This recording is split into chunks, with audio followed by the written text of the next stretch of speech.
अगर निर्मल महतो की हत्या नहीं होती तो शिबू सोरेन नहीं होते। आज एक बात बता दें, वो राष्ट्रीय अध्यक्ष भी नहीं होते पार्टी। एक बालू में एक थाना प्रभारी 8,000 रुपया लेता है। अच्छा, थाना प्रभारी का क्या काम है बालू में पैसा लेने के लिए? आदिवासी के साथ खिलवाड़ तो हेमंत सोरेन जी कर रहे हैं।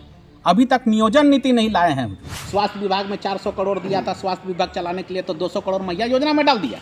अब 200 करोड़ में स्वास्थ्य विभाग वो चला रहा है। उनको लड़वा देता है एक दूसरे में, कार्यकर्ता और विधायक में, सांसद में, या तो नेता के परिवार में लड़वा देता है, डिवाइड एंड रूल, और या तो उनको लात मार के बाहर निकाल देता है। यही झारखंड मुक्ति मोर्चा का असलियत है। यहाँ पाकुड़ जिला से कुछ कार्यकर्ता लोग जुटे हैं। अभी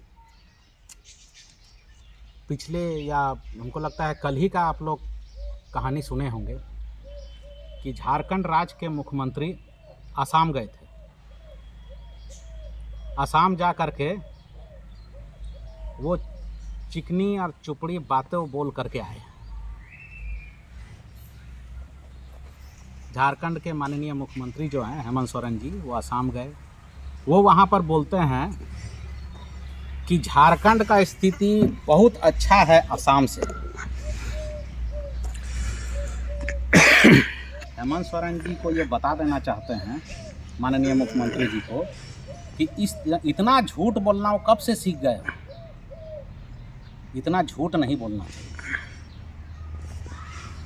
असम में वहाँ के जो ट्राइबल हैं, वो जहाँ गए थे तिनसुकिया, वहाँ के जो ट्राइबल हैं वो अपने हक और अधिकार का लड़ाई खुद लड़ रहा है। और जिस जगह वो मीटिंग करने गए थे, वहाँ वो 22 साल से आदिवासी दिवस मनाता है। उनको चीफ गेस्ट बनाया गया था। उनका कोई भूमिका वहाँ नहीं था जाकर के आदमी जुटाने में। इससे डबल आदमी वहाँ जुटता है आदिवासियों का।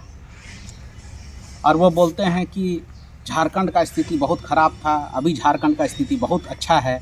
हम बोलते हैं कि अगर देश में अगर कोई विधानसभा सबसे ख़राब स्थिति में है तो माननीय मुख्यमंत्री का विधानसभा क्षेत्र बरहेट है। ना पानी का व्यवस्था है, ना स्वास्थ्य का व्यवस्था है, ना शिक्षा का अच्छा व्यवस्था है। सिर्फ वहाँ का पब्लिक बहुसंख्यक है तो वो वोट देके इनको जिता रहा है। और वो बरहेट के जनता से वो खिलवाड़ कर रहे हैं, वो बेवकूफ़ बना रहे हैं। अब देख लीजिए, अभी एक मल्टी स्पेशलिटी हॉस्पिटल भी नहीं है बरहेट में, और 2 बार के मुख्यमंत्री रह चुके हैं। आज हम समझते हैं कि बरहेट विधानसभा सबसे पिछड़ा विधानसभा है पूरे देश में। और वहाँ के माननीय मुख्यमंत्री, माननीय विधायक मुख्यमंत्री हैं झारखंड सरकार के, और जा करके असम में बोलते हैं कि वो बहुत असम का आदिवासी का स्थिति खराब है। हम मानते हैं, अरे हमको क्या बोलेंगे, मेरा तो शादी असम में हुआ है, कोकराझार में, 19 साल से। हम भी असम का दामाद हैं। हम समझते हैं कि वहाँ का आदिवासी का स्थिति झारखंड का आदिवासी का स्थिति से बहुत अच्छा है। कारण बता देते हैं। आज हेमंत सोरेन जी, आप गांव-गांव चले जाइए, आप बरहेट ही चले जाइए ना, शिक्षा का क्या स्थिति है। एक बढ़िया स्कूल, हॉस्पिटल, स्कूल या कोई कॉलेज नहीं है बरहेट में, जो कि 2 बार के वो मुख्यमंत्री हो चुके हो। जो स्वास्थ्य का क्या स्थिति है कि एक मल्टी स्पेशलिटी हॉस्पिटल नहीं है, शिक्षा के लिए कॉलेज और स्कूल भी नहीं है, पानी का व्यवस्था नहीं है, कहीं जाइएगा सड़क का व्यवस्था नहीं है। बालू का चोरी हो रहा है, पब्लिक जानता है, आप तमाम पत्रकार बंधु जानते हैं, आपसे छिपा हुआ चीज़ नहीं है। एक बालू में एक थाना प्रभारी 8,000 रुपया लेता है। अच्छा, थाना प्रभारी का क्या काम है बालू में पैसा लेने के लिए? थाना प्रभारी का क्या काम होता है पुलिस का? कि लॉ एंड ऑर्डर देखे, ठीक है। लेकिन लॉ एंड ऑर्डर हम देख रहे हैं, आप पत्रकार बंधु भी जानते हैं कि वो लॉ एंड ऑर्डर नहीं देख रहा है। सिर्फ बालू चोरी के लिए, गिट्टी चोरी के लिए अपना फोर्स को लगा के रखा है चौक चौक में। अब पैसा वसूली कर रहा है। आखिर अगर थाना प्रभारी खुलेआम पैसा उठा रहा है तो ये डीजीपी को बताना जरूरी है कि क्या ये पैसा आपके कहने में उठा रहा है, या एसपी के कहने में उठा रहा है, क्या माननीय मुख्यमंत्री के कहने में उठा रहा है। क्योंकि जितना भी दलाल है, जो बिहार का रहने वाला है या यूपी का रहने वाला है, जो मुख्यमंत्री जी जिसको शरण दिए हुए हैं, वही लोग आज आबू सरकार में झारखंड का आदिवासी सरकार में राज कर रहा है और आदिवासी हाशिए पे है। शिक्षा स्थिति आज सबसे स्थिति माननीय मुख्यमंत्री जी किए हैं पेशा एक्ट को लेकर, जो कि बहुत पहले लागू हो जाना चाहिए, वो लेके आए हैं। नियम क्या है कि शेड्यूल एरिया में जिला परिषद का इलेक्शन नहीं हो सकता है। जब शेड्यूल एरिया में जिला परिषद का इलेक्शन नहीं हो सकता है, वहाँ मांझी, गुडी, मांझी हराम ये लोग को मालिक बनाया जाएगा, सब काम इनको थ्रू होगा, तो वहाँ जिला परिषद का इलेक्शन क्यों होगा?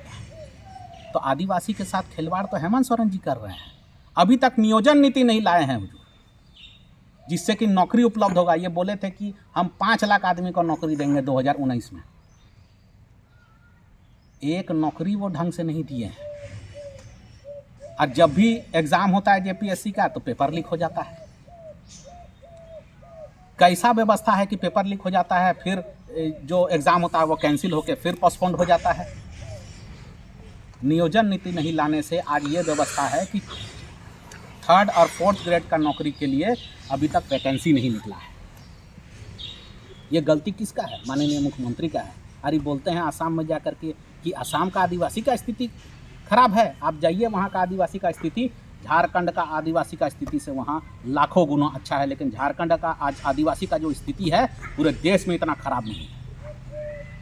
मेरे पिताजी बोलते थे कि तुम लोग बहुत उम्मीद करता है जी जेएमएम का सरकार बनेगा, लेकिन जब बनेगा ना तो सबसे बड़ा लूटखोरी यही करेगा। परिस्थिति यही है कि झारखंड मुक्ति मोर्चा जब बन रहा था उस समय कौन कौन था? हाँ, अभी के वर्तमान स्थिति में लोबिन हेम्ब्रम जी थे, स्टेफन मरांडी थे, शशांक शेखर भोक्ता थे, नलिन सोरेन थे, रविंद्रनाथ महतो थे, सूरज मंडल थे, शैलेंद्र महतो थे। इसमें से बहुत सारा विधायक है जो कि आज हाशिए पे है। यही चीज़ झारखंड मुक्ति मोर्चा के वर्तमान विधायक और सांसद और कार्यकर्ता को हम समझा देना चाह रहे हैं। इस आस में मत रहो, खाओ पियो निकल लो, क्योंकि हेमंत सोरेन कभी किसी का नहीं रहा। आगे हम कुछ नहीं बोलना चाहते हैं, लेकिन सबसे दुर्भाग्य का बात है कि झारखंड मुक्ति मोर्चा में कोई भी नेता रहे जो गुजर गए हैं, जैसे स्वर्गीय झारखंड मुक्ति मोर्चा का पहले राष्ट्राध्यक्ष कौन थे? निर्मल महतो। आम लोगों को नहीं पता होगा। शिबू सोरेन अकेले पार्टी नहीं बनाए थे। अगर स्वर्गीय साइमन मरांडी अगर निमरा से शिबू सोरेन को दुमका नहीं लेके आते तो वो कभी सांसद नहीं बन पाते, और अगर निर्मल महतो की हत्या नहीं होती तो शिबू सोरेन नहीं होते। आज एक बात बता सकते हैं, वो राष्ट्राध्यक्ष भी नहीं होते पार्टी का। तो स्वर्गीय निर्मल महतो हो, स्वर्गीय साइमन मरांडी हो, स्वर्गीय सुधीर महतो हो, स्वर्गीय एके राय हो, स्वर्गीय विनोद बिहारी महतो हो, स्वर्गीय सुशीला हंसदा हो, स्वर्गीय विजय सिंह हो, स्वर्गीय टेकलाल महतो हो, इनको स्थापना दिवस में फोटो में माला चढ़ाने में भी आजकल हेमंत सोरेन को शर्म लग रहा है। हम तो खुल के बोलते हैं कि झारखंड मुक्ति मोर्चा अकेले शिबू सोरेन नहीं बना है। अगर ये सारा नेता नहीं रहते तो आज झारखंड मुक्ति मोर्चा आशा छपा नहीं रहता। यही सच्चाई है, क्योंकि नया जो जनरेशन है इस बात को जानता नहीं है। लेकिन एक बात बता देते हैं कि हम सौभाग्यशाली हैं कि हम भारतीय जनता पार्टी में हैं।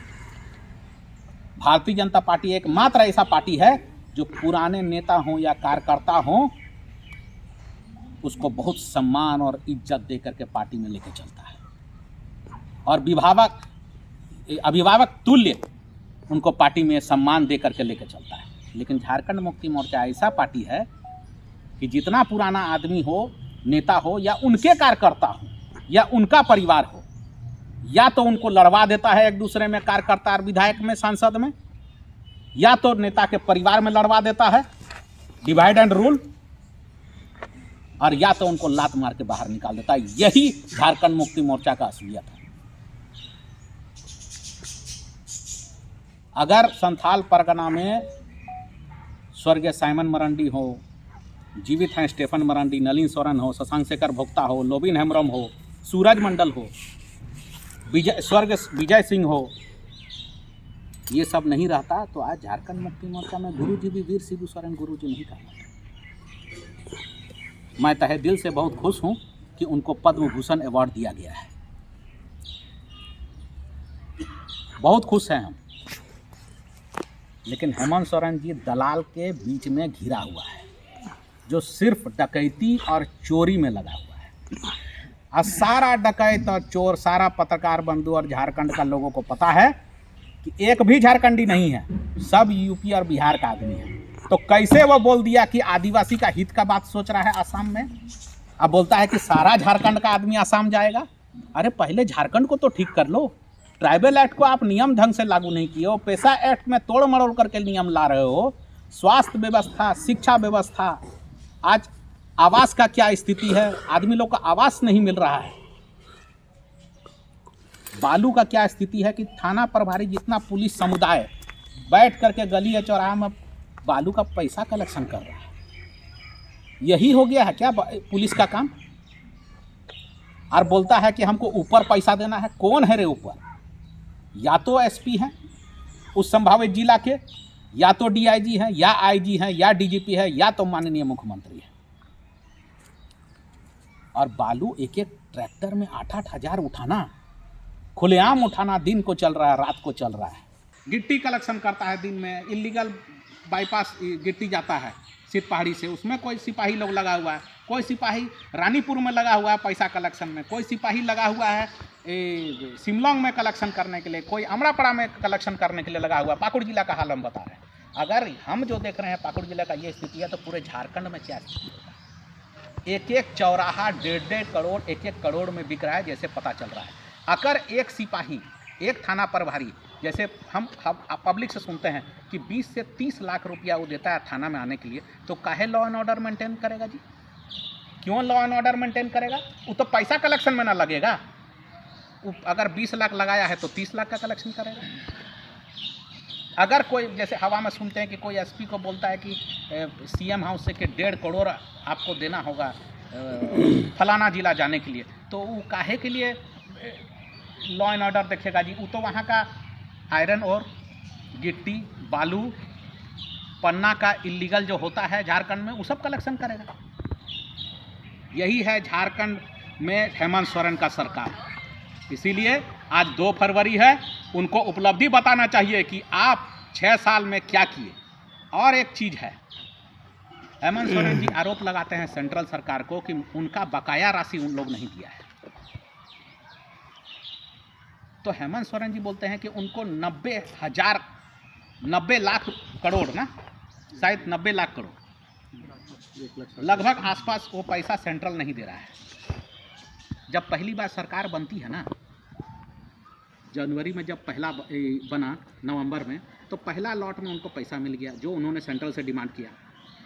जब आप ठेकेदारी करते हैं, एक रोड बनाते हैं, तो ठेकेदार लोग बढ़िया से बता सकेगा कि पहले एडवांस दे देता है एग्जीक्यूटिव इंजीनियर, फिर उसको क्लियरेंस सर्टिफिकेट देना पड़ता है कि ठीक है हम 20 मीटर या 30 मीटर रोड बना दिए हैं, फिर उसको अगला लॉट का पैसा है कि नहीं है? तो उसी तरह सरकार भी होता है। पहली बार सरकार बने, आपको सेंट्रल पैसा दिया, हेल्थ विभाग में हो, स्वास्थ्य विभाग में हो, किसी में 400, किसी में 200 करोड़ आपने डिमांड किया, आपको मिल गया। आप उसका क्लियरेंस सर्टिफिकेट नीति आयोग को या फाइनेंस डिपार्टमेंट सेंट्रल को दीजिएगा कि नहीं, लिख करके हम कहाँ का पैसा कहाँ खर्चा किए। वो क्लियरेंस सर्टिफिकेट सेंट्रल में देगा तभी ना उसको अगले लॉट का पैसा मिलेगा सरकार चलाने के लिए। वो पैसा तो अभी तक क्लियरेंस सर्टिफिकेट सेंट्रल सरकार को नहीं दिया है हेमंत सोरेन, क्योंकि वो जानता है कि अगर सेंट्रल सरकार में क्या लिखेगा, स्वास्थ्य विभाग में 400 करोड़ दिया था स्वास्थ्य विभाग चलाने के लिए, तो 200 करोड़ मैया योजना में डाल दिया, और 200 करोड़ में स्वास्थ्य विभाग वो चला रहा है, तो पकड़ा जाएगा क्लियरेंस सर्टिफिकेट में। तो Hemant Soren clearance certificate central को नहीं देना चाहता है, क्योंकि उसका जो गलत काम है वो पकड़ा जाएगा, गलत नीति जो है सरकार जिस तरह चला रहा है वो पकड़ा जाएगा। आवास का पैसा मैया योजना में डाल रहा है, पेंशन का पैसा मैया योजना में डाल रहा है, जो वृद्धा पेंशन है वो मैया योजना में डाल रहा है। ढंग से ना पेंशन मिल रहा है, ना आवास का पैसा मिल रहा है, ना वृद्धा पेंशन मिल रहा है, ना मैया योजना मिल रहा है। और ये सही बात है कि आने वाला समय में मैया योजना बंद हो जाएगा। पदाधिकारी को सैलरी नहीं मिल रहा है समय पर, यह स्थिति है झारखंड का। अगर वो क्लियरेंस सर्टिफिकेट नहीं देता है तो उसको अगला लॉट का पैसा नहीं मिलेगा सेंट्रल से। उसको clearance certificate finance department Delhi या तो नीति आयोग में लिख के देना पड़ेगा, नहीं तो उसको नहीं मिलने वाला है। आप क्लियरेंस सर्टिफिकेट दीजिए कि आपको अगर अलॉटमेंट दिया था हर एक विभाग में, स्वास्थ्य, शिक्षा, ग्रामीण विकास हो गया, PWD हो गया, RO हुआ, पेयजल विभाग हुआ, आप उसमें पैसा में क्या खर्चा किए हैं, और अगर वहाँ से उठा के मैया में डाले हैं तो वो भी लिखिए। वो तो लिखेगा तो पकड़ा जाएगा ना। पेंशन और सैलरी का पैसा मैया जो नाम डाल दिया और बोलता है कि बहुत बड़ा योजना है।